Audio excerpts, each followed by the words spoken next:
Mr. Nasser, if you became president, what fiscal policy measures would you put in place to fight the current state of inflation in the country? Well, you see, a country like Uganda, I think one of the key things that needs to be considered is making sure that we reduce taxes on incomes, and then we tax consumption. You see, Uganda, unlike the developed world,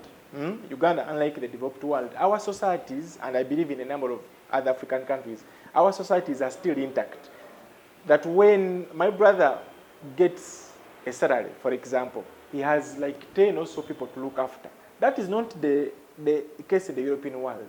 The people there are basically either themselves, mother, father, and maybe a few kids, as opposed to us, where you're still looking after a nephew, a grandmother, and a relative. Therefore, you need to make sure that people have enough disposable income. Singapore took a similar approach where the income tax, the VAT, is lower so that people have money to spend. Here we have a 30% or even so tax on incomes. And at the end of the day, people are left with less disposable income. When people have less disposable income, that means that is going to affect their purchasing power. They cannot purchase. In fact, the president at one point in time came out saying that Uganda produces a lot of milk and eggs, and therefore, in my understanding, I disagree with that.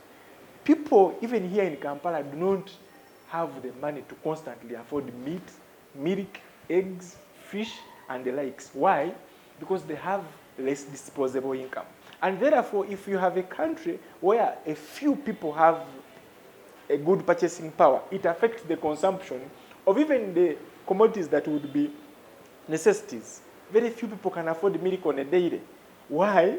Because they have less disposable income. So for me, my fiscal policy would be to ensure that people have enough disposable income. Then you go ahead and tax consumption.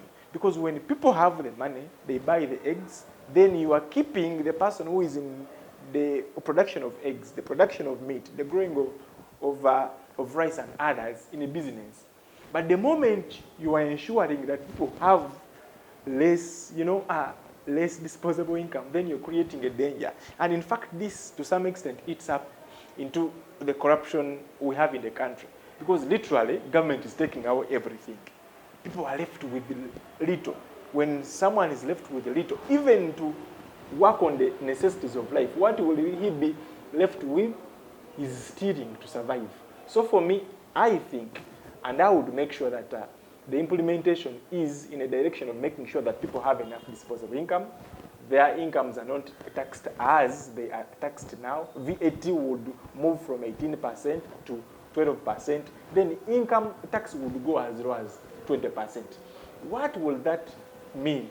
That the services that would ideally be provided by government, if government is looking at taxing people so that it can provide mosquito nets, if you leave people with enough disposable income, they will buy for themselves mosquito nets and even for their relatives. Why? Because our societies are still intact. And again, having enough disposable income means that people will purchase the meat, purchase the milk, purchase the eggs, purchase the vehicles, and in doing so, they're paying taxes. You get my point.